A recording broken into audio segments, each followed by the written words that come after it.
Assalamualaikum warahmatullahi wabarakatuh. Izin perkenalkan diri, nama saya Amelia Putri Arwan, NIM 21143011028 dari Prodi Sarjana Terapan Keperawatan Tanjung Karang. Pada kesempatan kali ini saya akan memaparkan materi tentang genetika dasar, istilah-istilah bidang pada anatomi, dan gerak serta posisi anatomi. Berikut materi genetika dasar. Pengertian genetika. Genetika adalah ilmu yang mempelajari segala sesuatu yang berhubungan dengan pemindahan informasi dari satu sel ke sel lain dan pewarisan sifat atau hereditas dari induk ke anaknya. Istilah-istilah genetika.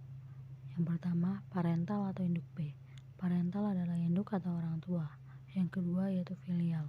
Filial adalah keturunan atau generasi yang diperoleh sebagai hasil dari perkawinan parental. Keturunan pertama disingkat F1, keturunan kedua disingkat F2, dan seterusnya. Yang ketiga yaitu dominan. Dominan adalah sifat yang muncul pada keturunannya, yang artinya dalam suatu perkawinan, sifat ini dapat mengalahkan sifat pasangannya. Gen dominan adalah gen yang dapat mengalahkan atau menutupi gen lain yang merupakan pasangan alelnya. Yang keempat yaitu resesif.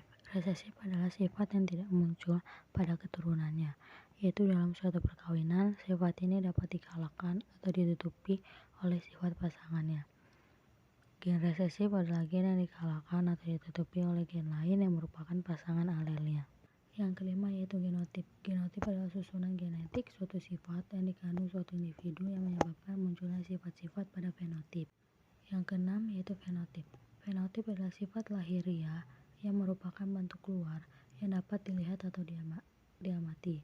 Fenotip merupakan gabungan antara genotip dan lingkungan, maka dapat dituliskan F fenotip, G genotip, L lingkungan. Yang ketujuh adalah alel. Alel adalah anggota pasangan gen yang punya sifat alternatif sesamanya. Gen-gen tersebut terletak pada lokus yang bersesuaian dari suatu kromosom yang homolog. Yang kedelapan adalah homozigot. Homozigot adalah pasangan kedua alel dengan gen yang sama. Yang kesembilan yaitu heterozigot. Heterozigot adalah pasangan kedua alel dengan gen yang tidak sama. Yang ke-10 yaitu pembastaran. Pembastaran adalah perkawinan antara kedua individu yang mempunyai sifat yang berbeda. Hibrida. Hibrida merupakan keturunan hasil persilangan dengan sifat yang berbeda. Hibrida dibedakan menjadi 4 yaitu yang pertama yaitu monohibrida, yang artinya hibrida yang memiliki satu sifat yang berbeda. Yang kedua yaitu dihibrida, yang artinya hibrida yang memiliki dua sifat yang berbeda. Yang ketiga yaitu trihibrida, yang artinya hibrida yang memiliki tiga sifat yang berbeda. Yang keempat yaitu polihibrida, yang artinya hibrida yang memiliki banyak sifat yang berbeda. Selanjutnya adalah materi tentang anatomi. Anatomi adalah ilmu pengetahuan yang mempelajari tentang struktur dan fungsi tubuh. Berikut adalah istilah-istilah yang berhubungan dengan posisi anatomi. Yang pertama adalah mid sagittal. Mid sagittal adalah bidang vertikal yang terletak dari sumbu tengah tubuh yang membagi tubuh bagian kanan dengan tubuh kiri. Yang kedua yaitu paramedian. Paramedian adalah bidang vertikal yang terletak sejajar dan di samping daripada bidang mid sagittal. Yang ketiga adalah koronal. Koronal adalah bidang vertikal yang tegak lurus terhadap mid sagittal dan paramedian. Bidang koronal akan bagi tubuh menjadi tubuh bagian depan dan tubuh bagian belakang yaitu anterior dan posterior. Yang keempat yaitu transversal atau horizontal, yaitu bidang yang memotong tegak lurus terhadap bidang mid sagittal, paramedian, dan koronal. Bidang transversal akan membagi menjadi bagian atas dan bagian bawah yaitu superior dan inferior. Dan ada istilah tambahan itu yang pertama adalah tangan. Bagian depan dinamakan bagian palmar, kemudian bagian tangan belakang atau punggung tangan dinamakan dorsal. Selanjutnya yang kedua adalah jarak relatif.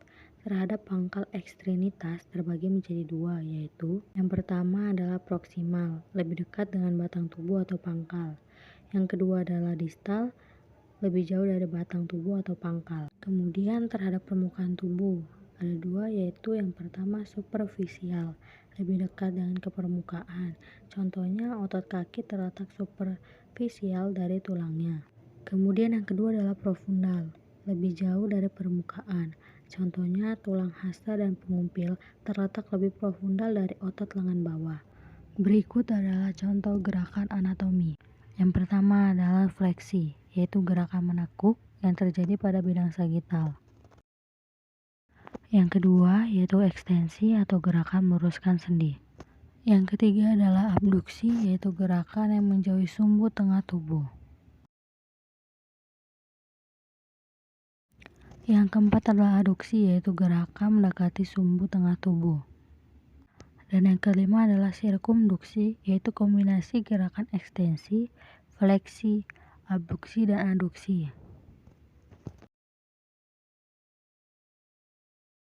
Yang keenam adalah rotasi. Rotasi merupakan gerakan sebagian tubuh di sumbu panjangnya. Yang pertama ada medial, dan yang kedua adalah lateral. Yang ketujuh adalah pronasi lengan bawah, yaitu gerakan rotasi medial lengan bawah sedemikian rupa sehingga telapak tangan menghadap ke posterior. 8 yaitu supinasi lengan bawah, yaitu gerakan rotasi lateral dari posisi pronasi sehingga telapak tangan menghadap ke anterior. 9 inversi, yaitu gerakan kaki sehingga telapak kaki menghadap ke arah medial. Ke-10 eversi, yaitu gerakan kaki sehingga telapak kaki menghadap ke arah lateral. Demikianlah materi yang dapat saya sampaikan, kurang lebihnya saya mohon maaf. Sekian, terima kasih. Wassalamualaikum warahmatullahi wabarakatuh.